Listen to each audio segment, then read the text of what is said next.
এখানে হয়নি, হয়েছে ফিলিশ কার্বন মোড়ে। আচ্ছা। ফিলিশ কার্বন মোড়ে এসবিএসটিসি বাস অ্যাক্সিডেন্ট করেছে। স্কুটিওয়ালা পিছনেই ছিল, স্কুটিওয়ালা কিছু হয়নি, ও দিব্যি ভালোই আছে, মানে স্কুটিটা ফেসে গেছে, সাথেও ফেসে গেছে।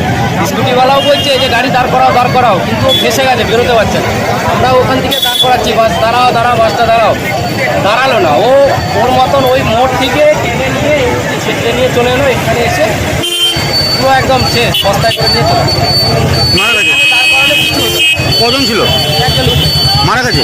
হ্যাঁ, এখন রাস্তা ওখানে কিছু হয়নি, অত দূর নিয়ে এসছে, আগের মোড় থেকে টেনে অবধি নিয়েছে। এখন কি রাস্তা অবরোধ? ছেড়ে দিল, কিন্তু কথা হচ্ছে অতটা জায়গা না টেনে নিয়ে এলে কিছু হতো না। লোকটা নিজে বলছে গাড়ি দাঁড় করাও, কিন্তু বাস ড্রাইভারটা দাঁড় করালো না, ও ওইখান থেকে টেনে নিয়েছে গাড়ি। কি নাম তোমার? তুমি ছিলে তখন দেখলে? যেখানে অ্যাক্সিডেন্ট হয়েছে আমি ওই মোড়ে দাঁড়ানো, আমার ওখানে গ্যারেজ, তো আমি ওখানে কাজ করছি।